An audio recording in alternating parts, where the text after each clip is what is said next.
मेरी बात उससे फेसबुक पर हुई थी, मगर मैं उसे हमेशा इग्नोर करती थी। मेरा बड़ा भाई फेसबुक के बहुत खिलाफ था, तो इसलिए मैं फेसबुक बहुत कम इस्तेमाल करती थी। उसने मुझे बहुत फोर्स किया कि मेरी दोस्त बन जाओ, सिर्फ दोस्त, इससे आगे कुछ नहीं। मैं उससे बहुत कम बात करती थी, पर उसका इतना अच्छे से मेरे साथ पेश आना मुझे बहुत मुतासिर करता। फिर बात गहरी दोस्ती पर पहुंच गई। मैं लड़की होकर भी सब कुछ सच बोलती, मगर उसने कभी सच बोला ही नहीं था। इतनी इज्जत कोई मर्द किसी औरत को नहीं दे सकता जितनी इज्जत उस लड़के ने मुझे दी। हमारी बात होते होते फेसबुक से व्हाट्सएप पर पहुंच गई। हमारी दोस्ती इतनी गहरी हो गई कि हमारा एक दूसरे के बिना एक मिनट भी गुजारा नहीं होता था। मेरी कज़न भी हमारे बारे में सब कुछ जानती थी। वो इंग्लैंड में रहता था, टाइम का वहाँ बहुत फर्क था।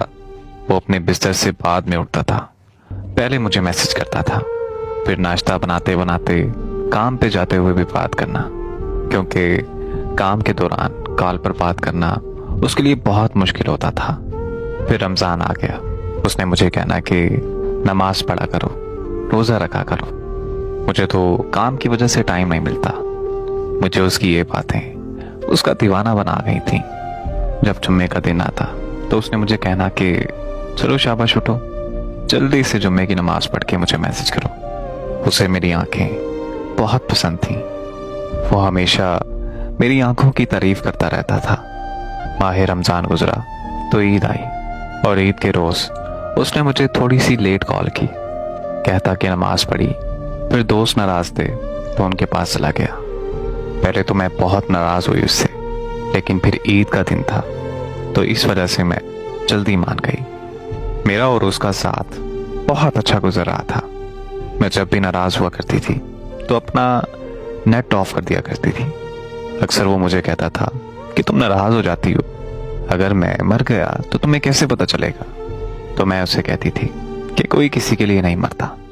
फिर उस सब के बाद मैंने उसे कहा कि छोड़ दो मुझे बेनाम रिश्ते नहीं पसंद। फिर उसने कहा कि मुझे मोहब्बत है तुमसे। फिर वो साथ ही मुझे कहने लगा कि तुम लोग आउट ऑफ कॉस्ट शादी करते हो। मैंने उसे जवाब दिया कि हाँ हम करते हैं। फिर वो चंद दिन में बदलने लगा। टाइम देना उसने कम कर दिया, और मैं कहती कि मैं तब तक तुम्हारे साथ हूँ जब तक तुम्हें मेरी ज़रूरत है। वो कहता है कि प्यार में ज़रूरत नहीं बल्कि साथ की ज़रूरत होती है। मुझे फिर उसके लफ्ज़ों से इश्क हो जाता था। फिर मैं एक दिन उससे नाराज़ हुई क्योंकि उसने मुझे छूने की बात की कि मेरा दिल चाहता है कि मैं तुम्हें छूऊं। मुझे उसकी इस बात पर बहुत गुस्सा आया। पहली दफ़ा था कि किसी ने ऐसी बात की मुझसे। मैं उससे बहुत नाराज़ हो गई और मैंने सुबह से रात तक अपना नेट ऑफ कर दिया। उसने मुझे कहा कि एक दफ़ा मेरी बात तो सुन लो। उसने माफ़ी मांगी तो मैंने माफ़ कर दिया। मेरे माफ़ करने पर भी वो मेरे साथ कुछ ना कुछ गलत बात कर जाता था। वक्त भी कम देना शुरू कर दिया उसने। मैं अगर उससे लड़ती तो वो मुझे कहता कि वर्क प्लेस बदला है, जिसकी वजह से मुझे काम ज़्यादा मिलता है, जिसकी वजह से मैं तुम्हें टाइम नहीं दे पाता। एक दिन नाराज़गी इतनी ज़्यादा थी कि मैं उससे बात नहीं कर रही थी, बस उसे हाँ ना में जवाब दे रही थी। उसने मुझे डांटा तो मुझे रोना आ गया। फिर वो मुझे मनाने लगा। जब मैं मान गई तो वो नाराज़ हो गया। उसने गुड नाइट कह के अपना नेट ऑफ कर दिया। मैंने उससे नंबर पर कॉल की तो उसने मुझे कहा कि मुझ में हिम्मत नहीं है बात करने की, हम सुबह बात करेंगे। मुझे रोता हुआ देखकर वो पूरी तरह समझ गया कि मैं उसके प्यार में पूरी तरह पागल हो चुकी हूँ। फिर उसने मुझे कहा कि मैंने घर बात की है, पर मेरे अब्बू मेरी कज़न का प्रपोजल एक्सेप्ट कर चुके हैं। मेरे रोने के बावजूद भी वो मुझे छोड़ गया और कहने लगा कि मैं सब कुछ छोड़ सकती हूँ तो बताओ। मैंने इनकार कर दिया। फिर 4 दिन बाद मैंने उसे जवाब दिया कि हाँ छोड़ दूंगी।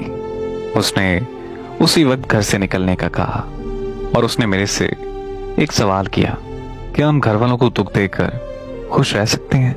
तो वो बहाने बनाने लगा, कहने लगा कि 4 दिन बाद मेरा निकाह है और मेरी लाख मिन्नतों तरलों के बावजूद भी वो लड़का मुझे छोड़ गया। मैंने उसके भाई को देखा हुआ था। मैंने उसके साथ इंस्टा पर राब्ता किया। उसके भाई ने जो बताया वो बिल्कुल उसके बरअक्स था। जो वो मुझे बता रहा था कि मेरा 4 दिन बाद निकाह है, उसके भाई ने मुझे बताया कि ऐसी तो कोई बात घर में नहीं हुई और ना ही मेरे भाई का निकाह हो रहा है। जब मैंने उससे राब्ता किया तो मैंने उसे बताया कि मैंने तुम्हारे छोटे भाई से बात की, तो उसने तो मुझे बताया कि तुम्हारा कोई निकाह नहीं हो रहा और ना ही तुम्हारे निकाह की बात घर में हुई है। जब मैंने उसे ये सब बताया तो वो साफ मुकर गया और उसने मुझे बुरा भला कहा, मुझे गालियां दी और ये सब करने के बाद उसने मुझे ब्लॉक कर दिया। उसकी आईडी भी मेरे पास लॉगिन थी, हत्ता कि उसने वॉइस मैसेज पर भी बात की थी। फिर भी मैंने उससे कहा कि मैं तुम्हें माफ करने को तैयार हूं, मगर वो नहीं माना। उसने अपने दिल पर पत्थर रख लिया था। उसे मेरे रोने पर भी तरस नहीं आ रहा था। मैं उसके आगे रो रो कर भीख मांगती रही, पर वो नहीं माना।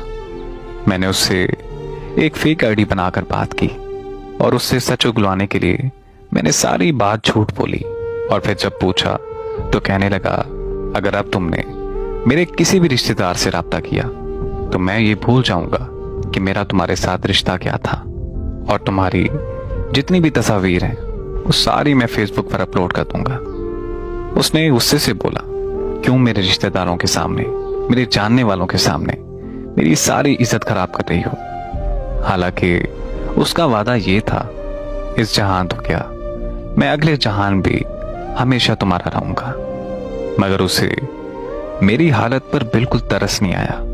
उसने दूसरी बार मुझे गालियां दी, मुझे बुरा भला कहा, मुझे बद किरदार कहा और ये सब कहने के बाद मुझे हर जगह से ब्लॉक कर दिया और यूं ही मुझे लावारिसों की तरह मरने के लिए छोड़ दिया। आज मैं 22 साल की उम्र में एक ब्लड प्रेशर की मरीजा बन चुकी हूँ। अचानक से बेहोश हो जाती हूँ। उसे मेरी हालत का पता भी है कि मैं आज किस तकलीफ से गुजर रही हूँ, मगर फिर भी उसने आज तक मुझे मुड़कर नहीं पूछा और आज वो किसी और के साथ राब्ते में है। मैंने उसके दूसरे नंबर पर मैसेज किया तो उसने मुझे पहचानने से साफ इनकार कर दिया और तो और उसने अपने गांव का भी नाम सही नहीं बताया था। आज मैं जिस तकलीफ से गुजर रही हूँ ये मैं जानती हूँ, यह मेरा रब जानता है। बस अब मैं इंतजार में हूँ कि मेरे अल्लाह ने मकाफात अमल भी ऐसे ही लोगों के लिए बनाया है।